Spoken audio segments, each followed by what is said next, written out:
Hey guys, welcome back to The Readers. My name is Ripe and today I will read an exclusive HOA story for you that was submitted by a viewer. So this is gonna be one hell of a roller coaster. It started with the neighbor from hell, the psychotic dog-napping witch I will call Sue. For the purpose of the story, it's not her real name. To give some much-needed context here, my family and I had already lived in that HOA-controlled neighborhood for around 7 years at this point. And during that time, we never had any disputes or issues with any of our neighbors. That was until 1 year ago, we decided to adopt a dog from a local shelter, a decision one particular neighbor would never forgive us for. Despite our attempts to ignore or reconcile with them, things went from bad to worse to the unthinkable, and my heart breaks for anyone who has gone through a similar nightmare as we have. So anyway, after a rather eventful Christmas with the in-laws, we returned to the comfort of our house for a quiet week before our return to the daily grind of eat, work, sleep.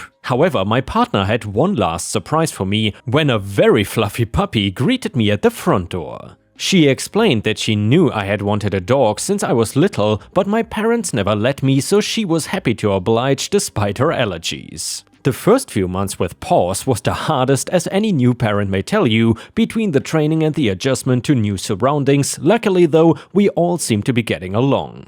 Our neighbors seemed less ecstatic at the new arrival, nervously peeking out between their blinds when we walked by, hoping he did not choose their yard for his business. One neighbor in particular took a particular dislike to our dog, a neighbor we will call Sue. When Sue first saw us with the dog, she walked over to us and struck up an initially friendly conversation. She must have assumed we were new in the neighborhood, as she was asking what we thought of the HOA and its rules. After explaining how long we had been here, her mood turned quite serious and dark. Without ignorance to fall back on, we had no excuse to own a dog, according to her. She walked off after that, and we were left confused, not seeing such an odd rule before in the contract that we signed. We looked again but found no mention, so we left it at that and hoped she would not bring up the issue again. Well, the following morning my partner returned from walking the dog and told me she had a weird interaction with Sue when, after spotting the dog, she bolted towards them in the park and began shouting. Obviously, as this would now be a repeated occurrence, I brought it up with an HOA rep and asked them to look into the matter, which they graciously accepted.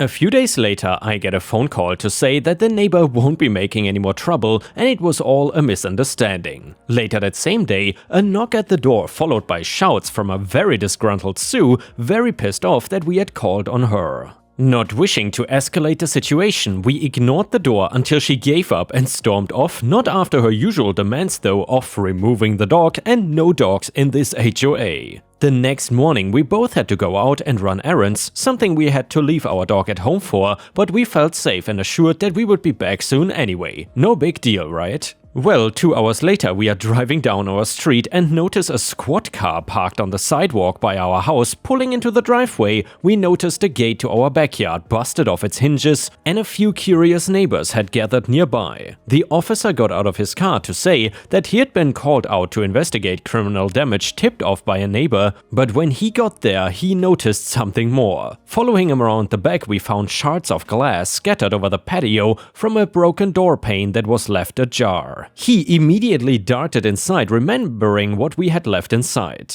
The officer followed us in as we called desperately in search for our dog, but to no luck. 2 hours later, another police officer arrived with forensics to take evidence and witness statements while we sat in shock. In our brief absence, our home was invaded and our world was taken from us. With little else they could do, the police departed and we were left to pick up the pieces, distributing missing posters on every billboard and telephone pole within a 5-mile radius. All our neighbors helped us in a plight, all except for one. When Sue heard the news, rather than sympathy or sadness, she displayed a smug smile. Like someone might make when they had finally gotten rid of their home of rats or weeds, a pest had been taken care of. At mentioning her odd behavior to other neighbors, they confessed that they too had known others with similar history to her, all ending in the same way as our experience had. This was all too strange to be a coincidence, and so in our despair, we attributed our dilemma to the only person it could be, which was Sue. In the end, we did the only thing that made sense, which was visiting our attorney to draft a lawsuit to smack her with. We did not care at this point, we just needed our dog back at any cost.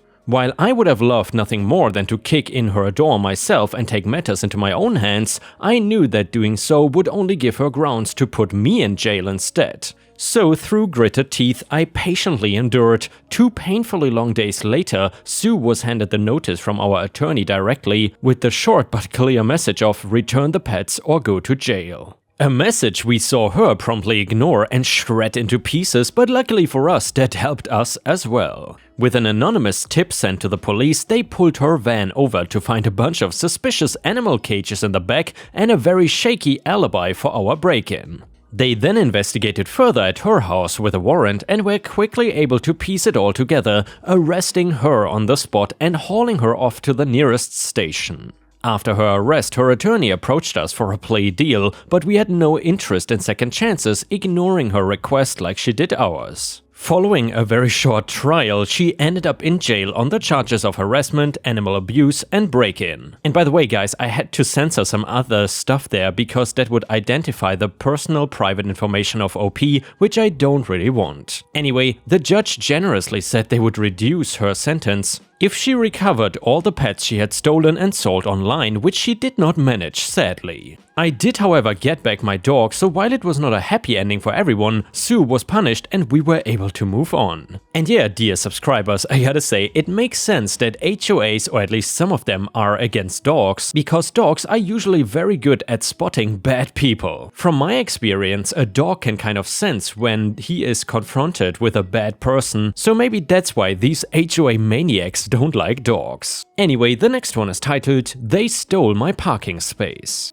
I work in a place with a deeded garage parking, had one sweet old lady, I will call her Granny, who owned a Mini Cooper. Another couple who rented a unit did not have a parking spot and took to planting their economy car in her spot. When Granny complained, the renters would just say they were entitled because there were so many empty parking places so Granny could park somewhere else. And by the way, what the heck do they not get about deeded parking? This continued until the day the sweet old lady decided to be not so sweet. She pulled her car in front of the 2 renters' cars and parked bumper to bumper. Put a note on their car saying, "Parking in this space is $150 a day. Please leave a check with the concierge." So the 2 grifters renters showed up at my desk complaining about their car being blocked off and actually expected me to tow the Granny's car off. I had to re-explain that deeded parking meant that I could not tow a car from Granny's spot anymore, then I could rearrange furniture in her apartment. It is her land, she owns it, and you abandoned your car on her property. Talk to Granny. So after 20 minutes or so of the grifters renters complaining,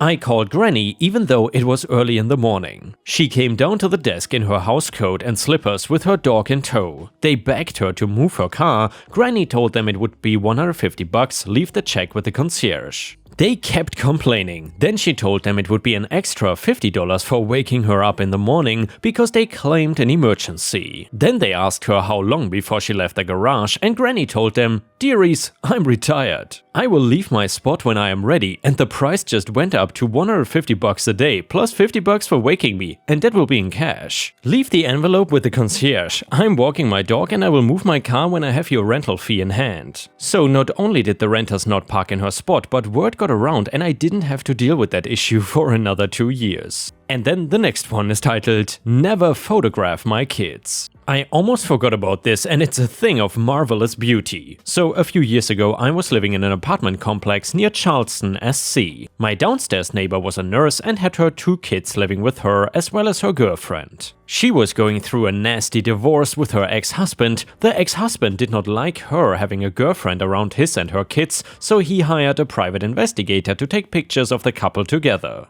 The ex-husband was apparently gonna argue family values or something in family court. Well, my neighbor was telling me about this and how it made her uncomfortable. That the guy just camps out in the parking lot waiting for her and her girlfriend to come and go. She had confronted him and he said he could be there if he wanted. Well, two things. The complex was considered private property and not a public area. The complex playground was right across the street from our unit building. Her kids played there pretty much every day after school, pro-revenge incoming. I jokingly pointed out how this guy was basically a stranger taking pictures of her kids at the playground, and then I had an idea. I called the police non-emergency number. I told the dispatcher that there was a strange man/car who did not live in the complex taking pictures of the kids in the playground. Within minutes, 3 cop cars pulled up to the private investigator's car, as well as the officer who lived in the complex. He, by the way, gets a discount on rent for being available for complex issues. The guy was told to get out of his car, patted down, and his camera was taken by the police. The guy was trespassed. Told to leave the complex and then never come back. I imagine he got his camera back later, but what sweet revenge that was. And by the way, if you have watched until here, please don't forget to subscribe to the Readers channel for daily awesome videos. And by the way, if you are from my channel, Ripe, then I have to say I won't read every single day here, but I will read every once in a while. It's actually a project made by my girlfriend, and she hires various voice actors to read these stories for you. Anyway, the next one is titled The Hotel Nightmare. Whenever a really expensive car pulled up, I would roll my eyes and steel myself because yeah, we were not a rat hole, but we were not a 5-star hotel either. It was an old building, it had a fresh coat of paint and new mattresses, but it had old building issues which almost always turned into complaints from people whose car cost more than I made in a year. The well-dressed man who exited his sleek black purring sports car made it in right before the 11 PM door lock, and it was taking me a moment to pull up his super elite blah blah blah reservation because he had just made it in the car before walking in. He looked at the business cards on the counter and picked one up, a sneer forming on his lips as he read the name of our owner. He shall be RR for Rich Racist. Rich Racist? Oh, you are owned by Indians? Horrible lot of people, aren't they? Always dirty and letting things run to crap. I suppose in a comparison to the condition they grew up in, the worst crap hole, here's a paradise, yeah? Me, mouth open, gaping in horror, trying to process what I just heard. Excuse me? RR, I mean it's true, isn't it? Everything is always sticky and smells in these Indian-run hotels. I'll be surprised if I don't find bugs. I normally would not even stay here, but the next hotel is over an hour away. Me, sir. Long pause as my hands and voice were starting to shake. You won't be staying here. Please leave the property right now. Rich Racist, what? You cannot do that.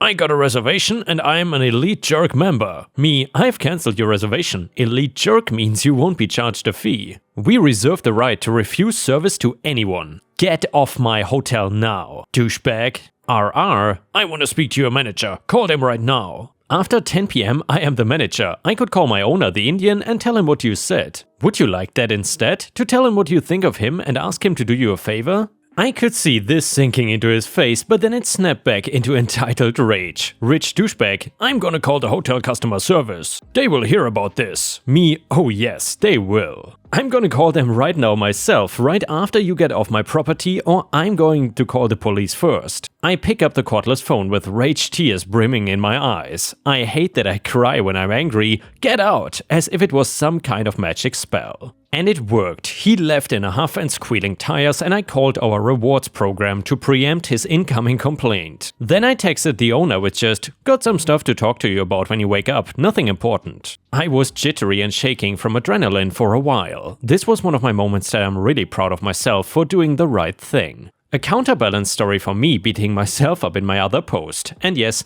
I had my own little nitpicky issues with the boss, but they were not wide-sweeping generalizations about all his people. I'd worked at his different properties for years, I considered him a friend, his wife would give me a bindi and bless me once a year during their big religious holidays, and I would take off my shoes while she blessed the office and chanted with bells even though I'm Christian. They brought me back a gift from India. Aunt and uncle would bring me spices to try on my pizza. They were tiny and sweet, and I used Google Translate to thank them. No one gets to drag them like that to my face. Guess he thought I would just nod and go along with it, and well, guess what? Customer is not always right. I never got in any trouble for this. And yeah, Ripe stars, that is exactly how you should deal with an awful, entitled racist hotel guest, because indeed, if the customer is a douchebag, then the customer is certainly not always the king. Anyway, if you enjoyed this video, please don't forget to like and subscribe because that would help us tremendously. Thank you so much, and I hope to see you again tomorrow for more awesome stories.